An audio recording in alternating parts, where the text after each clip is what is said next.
May the peace of the Lord be with you, my dear brother, my dear sister, wherever you find yourself today. And I welcome you to today's Kyrie eleison Gospel as we reflect on Luke chapter 18, 35 to 43. Beloved, I reflect on you on don't follow the crowd. Don't dance to the tune of the crowd. Beloved, in this passage we encounter a blind man who was begging by the roadside. And this man happened to hear of Jesus passing with many people.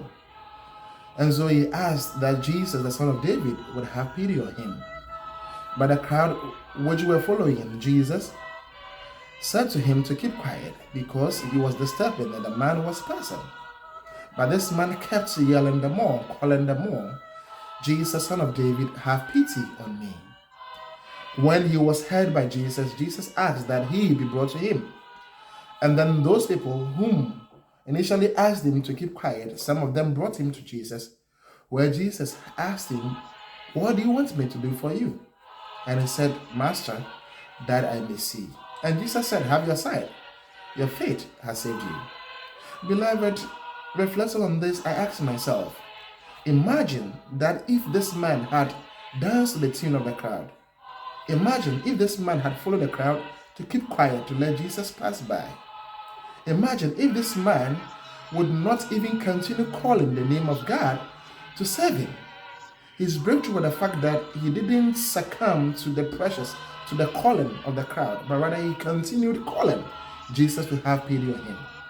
How often do you continue to call on Jesus to have mercy on you? Are people asking you to keep quiet, to shut up? Are people preventing you to encounter your breakthrough from Jesus? The Christ symbolizes today's world that will do everything within its power to cripple Christianity out of us, to prevent us from having a deeper encounter with God. But we shouldn't succumb to them. We shouldn't listen to them. We shouldn't follow them. In as much as we know Jesus to be our final destination to have a breakthrough, don't let people prevent you from encountering him. Even pastors, even church members, in as much as you won't have an encounter, a deeper one with him, don't let even people become a stumbling block to you. Continue calling on him. If this man had listened to these people, he would still have been blind to this day. But because he kept calling, because of his faith, he received healing. And what amazes me is the fact that when Jesus asked him, what do you want me to do for you? This man didn't ask for daily bread. Some would have asked for daily bread. He didn't. He asked him for his sight. And when with his sight, he believed he could work to have many.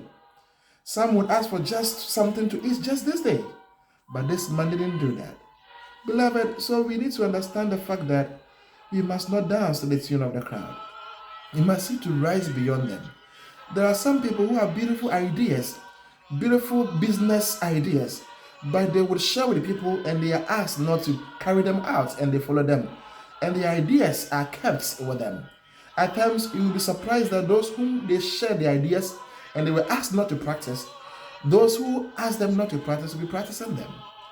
It is important to understand that as far as something is good, let nothing prevent you from achieving it. As far as you're doing the right thing, don't let the many who may not like it because of their own dubious ways prevent you from carrying it out. Today's world represents a crowd that wouldn't see anything good in what we do. That will forever continue to prevent us from having that deeper encounter with God. At times, seeking your breakthrough, you must break yourself. You must break your boundaries. You must break those who continue to be your hindrance to prevent you from having that breakthrough. And this is what this blind man did. He broke those who prevented him from encountering Jesus. Let's break protocols and seek that kind of breakthrough we want with Jesus. And when we have done that, you will always leave him, Jesus, with a kind of healing, with a kind of blessing. That we will forever be grateful for. Don't keep quiet as much as you can continue to call on God for help. Don't live to regret that you didn't carry something out. You didn't continue your ideas out because somebody prevented you. In as much as it is good, start doing it. In as much as it's right, start following it. In as much as it will do much more good, don't let people to prevent you. Don't follow the crowd. Don't dance to the crowd. A crowd would want that you obey and you follow the reading of the day, but don't. Have your own ideas, have your own thoughts, have your own kind of prayer, and ask God to come to your aid. And God, who is ever ready to listen to you, will always have time for you. Those who were saying keep quiet, later on carried him to Jesus. I pray that those who seek to prevent you will one day trumpet your glory, because you will never succumb to them. I pray that you will not give in to the pressures of life, to the pressures of people, to stop doing the right thing. God bless you today. Amen.